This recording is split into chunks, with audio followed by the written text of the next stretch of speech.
We're going to go back to Setup.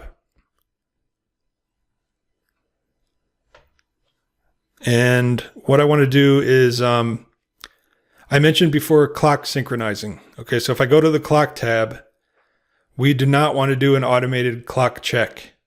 Let's assume for now that this instance of LoggerNet is not the one that's going to be used to synchronize the clock. So we're not going to touch any of these settings. We're going to let some other instance of LoggerNet be responsible for the clock synchronizing. So we're going to ignore that tab. Program, this just shows the current program that's running. All right, you don't really have to worry about that. File retrieval, I never use this. This is if you're doing things like taking photos on the data logger and you want to retrieve them. Notes is just for recording notes. The two tabs that we do have to worry about are data files and schedule.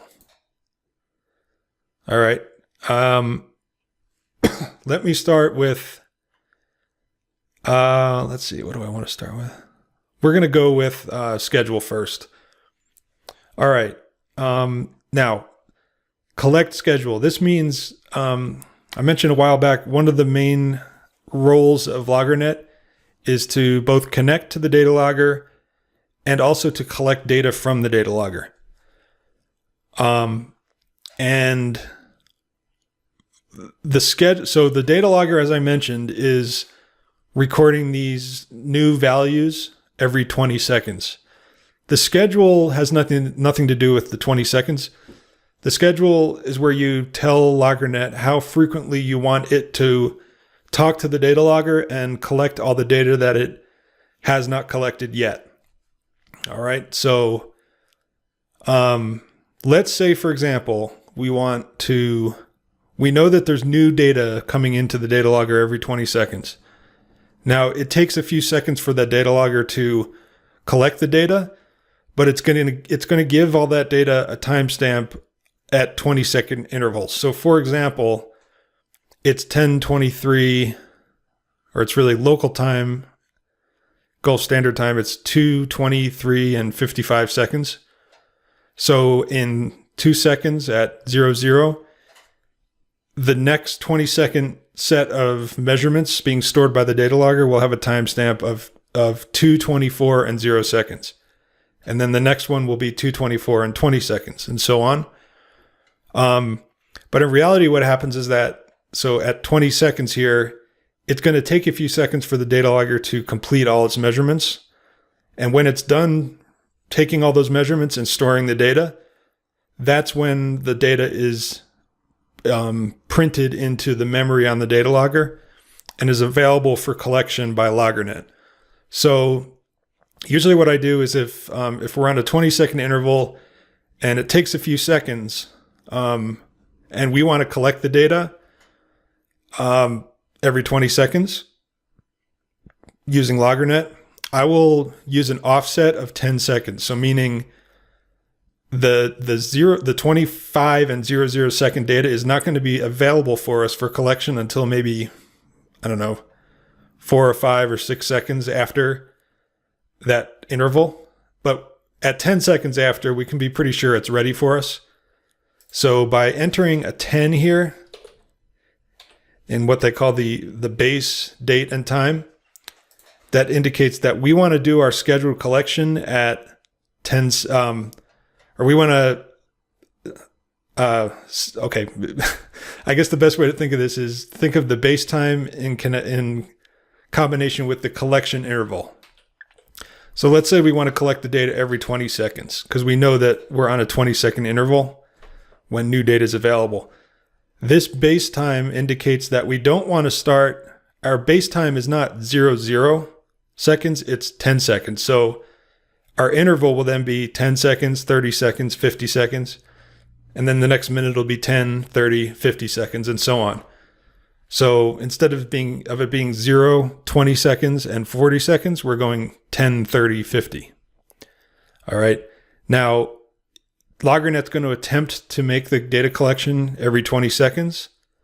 If it fails for some reason, like if there's an internet outage, it's going to retry at this interval, okay? 2 minutes is fine. So if you have a very brief internet outage, it'll wait 2 minutes and then it'll try again. And it will do those 2-minute retries for 3 times. And if those fail 3 times in a row, it's going to wait an entire day. Okay. I usually don't set it for that, because if, let's say we have a 5-minute internet outage, I don't want to wait a whole day for it to try again. I usually maybe we'll make it 10 minutes or something like that. All right. So it's going to try at, all right, so it should try at 27 and 30 seconds will be the next attempt. Okay. And if that fails, it'll wait another 2 minutes. If that fails 3 times, it'll wait 10 minutes.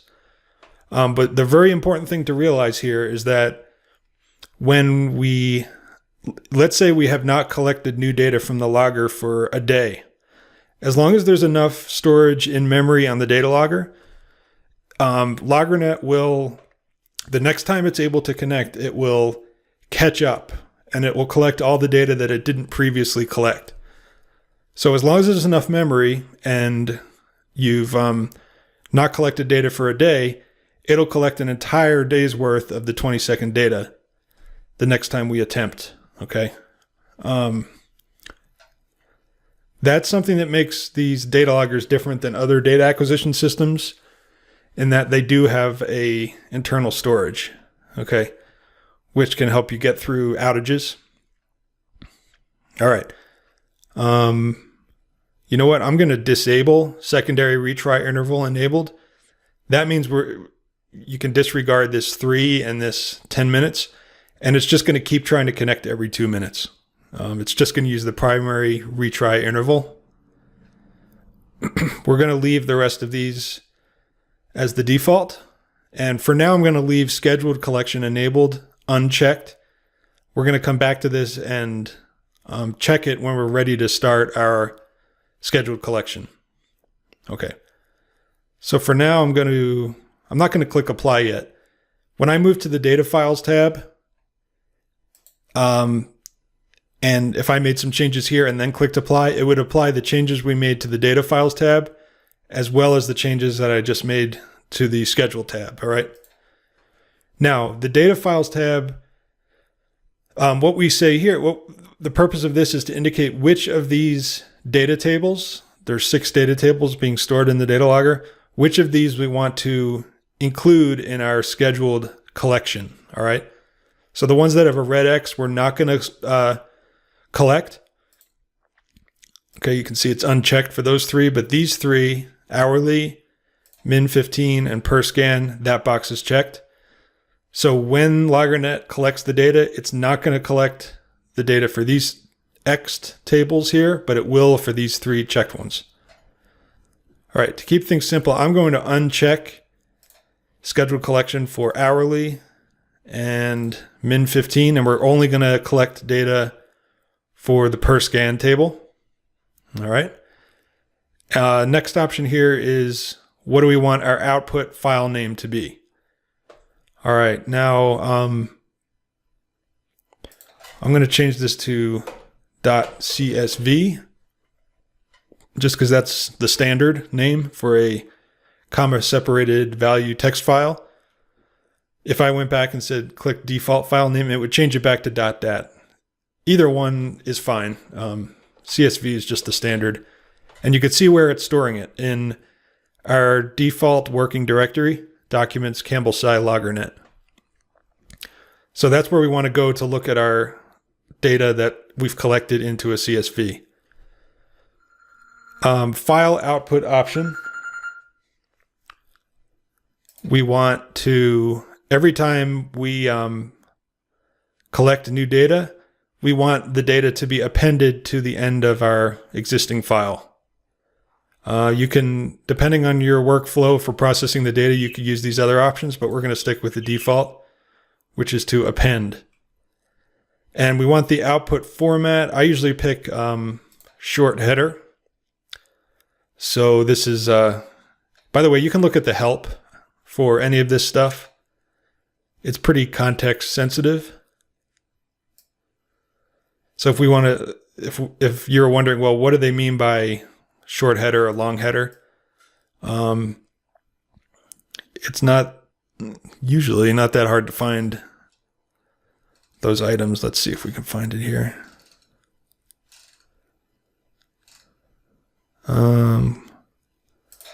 Standard view.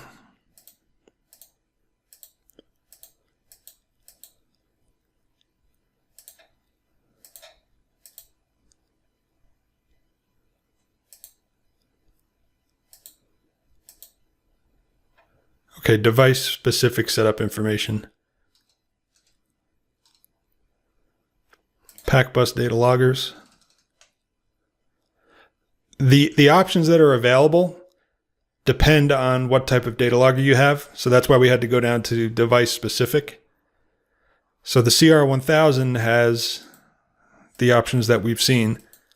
Okay, there's the schedule tab. Next one should be the data files tab.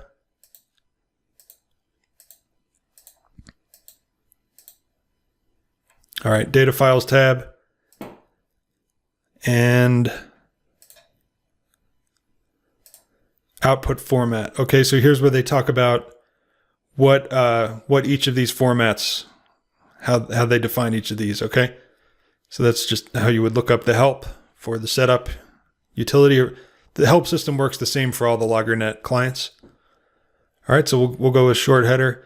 Now, collect mode, data collected since last collection. So the next time we collect data, it's kind of a special case. Because this LoggerNet instance has not collected data yet from the logger, there's this option here to collect all the data on first collection. So that means whatever is stored in the memory on the data logger, LoggerNet is going to collect all that data. Then the next time it connects, 20 seconds later, after it's finished, it's going to collect all the data since the last successful collection, okay?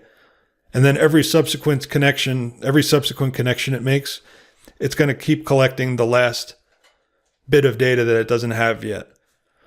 And under normal circumstances, we are going to be scheduled to collect data every 20 seconds. So the data logged since last collection will be just 20 seconds worth of data. But as I said before, if we have an outage and we're not able to collect for a while, the data logged since last collection will be whatever number of rows of data that have been accumulated since our last successful collection. All right. So this looks good. All right. Now, before I go ahead, so at this point, I'm going to click apply. All right. So it's applied all these settings that I've made to schedule and data files. However, it's still not going to collect any data automatically yet because I don't have scheduled collection enabled. Before I go ahead and enable that, I'm going to go up to Tools, LoggerNet Server Settings, and Pack Bus Settings. Now, I mentioned earlier that in the Campbell Scientific world, all the Pack Bus devices, including your instance of LoggerNet and the data logger, they each have an IP address.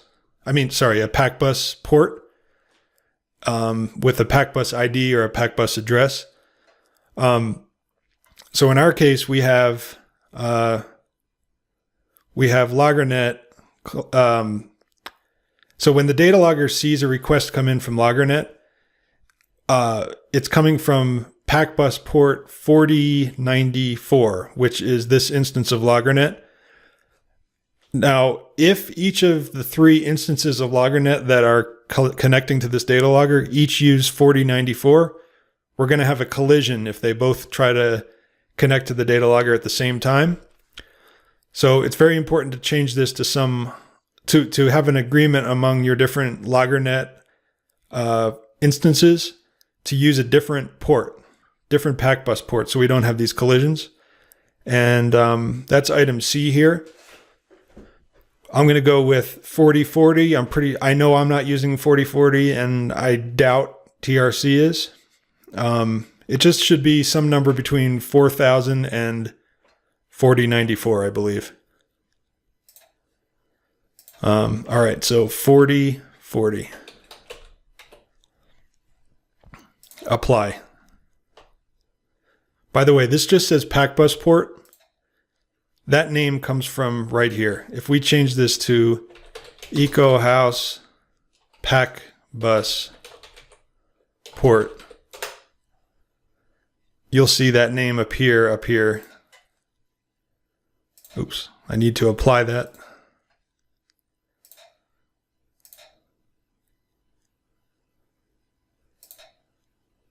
Okay, Eco House PAC bus port. So if you have multiple data loggers, you may want to give them different names here.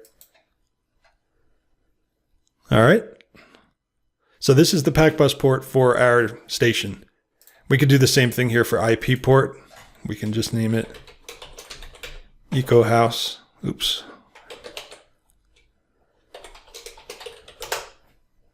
Let me actually change this to the HAUS spelling.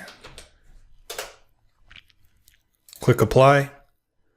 All right, so we're good to go there. And the reason why I didn't want to enable scheduled collection before is because I wanted to go and change that PAC bus to make sure we don't have a collision. All right, so now we're ready to go. I'm going to open up the File Explorer to the location where we should see our data come in. Campbell Sci LoggerNet. All right, so as soon as we start the scheduled collection, as I mentioned, under data files, we say for per scan, on the first collection, we're going to collect all the data that's in the data logger. So that will take a while to, it'll take a while to collect all that data. All right. And I'm going to open up the status monitor.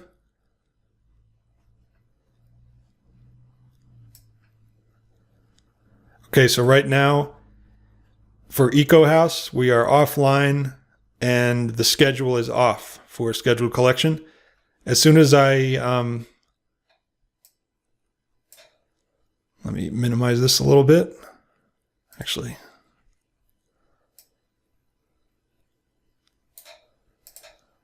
All right, so as soon as I go to schedule collection enabled, and when I click apply, we should see the data LoggerNet try to connect to the data logger, and it's going to start collecting data.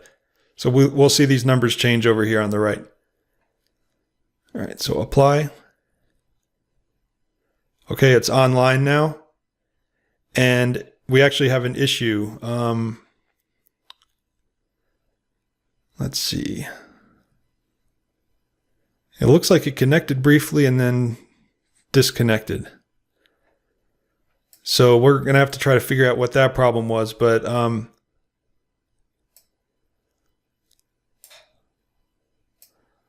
let's see. So it tried to connect at 10:09. I don't know why that's 10:09 there. Next collection of 10:41 and 30 makes sense because when we tried to connect, it was about 10:39 and 30 seconds and it failed. So 2 minutes later, right here, primary retry interval, 2 minutes, it's going to try again in 2 minutes. So that's 1 minute from now. Trying to think why it might have had trouble connecting. If I go to the connect client, the station has errors. Use the status monitor for more information.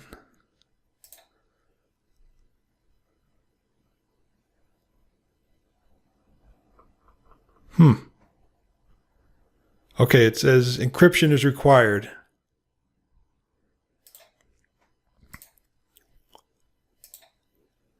I'm going to go back to so PAC bus encryption key. Let's enter that again. It worked before. I'm not sure why anything would have changed.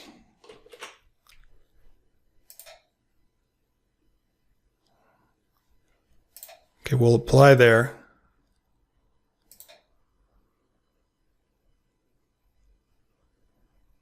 All right, that time it connected without a problem. That was interesting. I've never seen that error before like that. Unless I inadvertently changed the encryption key, but I don't think it did. Anyhow, okay, we're connected. We'll have to remember that happened, just in case it occurs in the future. All right, here we're all ready to go to try it again. So instead of waiting until this next attempt, I'm just going to override it and say collect now.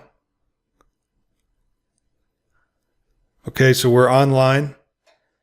And you can see over here that we have 2,978,000 something values to collect. So as I said, what it's trying to do is collect all the data that's sitting in the data logger memory. And once it does that and gets all caught up, then it's just going to collect the newest 20-second data point or data row. All right, so this will take some time, as you can see here. So we're 6,000 in out of 200 million. This will take a while. All right. You know what? I think I'm going to stop the collection. First of all, before I do that, you can see here, here's the file that was generated. EcoHouse per scan underscore CSV, which matches the name that we gave it right here. All right, so everything looks good. Instead of waiting for that big, huge collection to take place, I'm going to stop the collection. I'm going to delete this CSV file. It's not letting me because I think LoggerNet's still trying to access it. Okay, what I want to do here is start over. And instead of collecting all on first collection, I'm going to set it to collect, let's see, there's 1,440 minutes in a day. And if we're collecting data every 20 seconds, that's that's about 5,000 records per day. So let's just collect 10,000, let's just go 5,000 records. So that should be a little more than 1 day of data. All right. Now, LoggerNet might be confused here at this point because I interrupted. It's usually pretty good it's pretty smart, but just to be safe, what I'm going to do is I'm going to reset the what's called the data cache. All right. And this will kind of trick LoggerNet into, we're essentially saying here, we're going to reset everything so that the way that LoggerNet keeps track of the last data that it successfully collected, we're going to reset that so that it doesn't think that it's collected any data at all. So that now when we try to connect or collect for the first time, it's going to be, I must not have hit apply. Oh, it's trying to collect again. All right. I'm going to toggle on and off. So what that does, that's another way to turn off the scheduled collection. Unable to toggle. Not sure why that is. It's probably because it's in the middle of a collection. All right, let's see. Okay, it recreated that. Actually, I never deleted that file to begin with.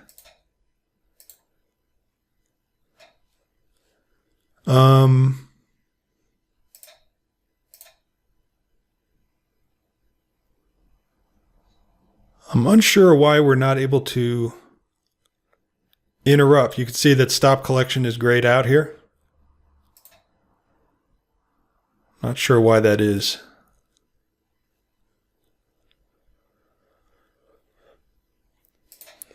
Okay, we're not connected there.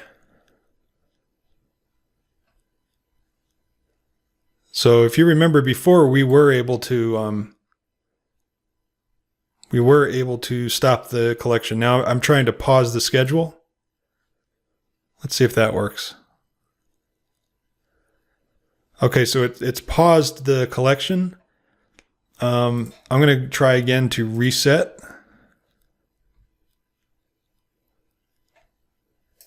I might just be confusing it here. Let's see. So I'm going to uncheck. I'm going to go into schedule, disable scheduled collection.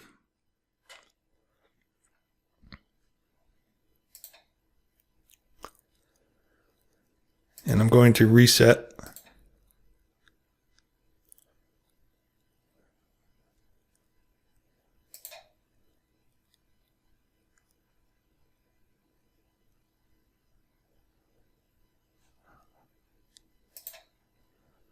Let's try to delete the CSV again. Okay, that time it deleted. All right, so hopefully at this point we've reset the table definitions. We're not collecting. So now I believe that Loggernet is going to restart the collection from the beginning. It's just going to collect the oldest or the newest 5,000 records that it has stored in memory. All right, and there are a lot of values in each record, so there's no indication here. I don't think if you right click, okay, select columns. Let's see if there's a record.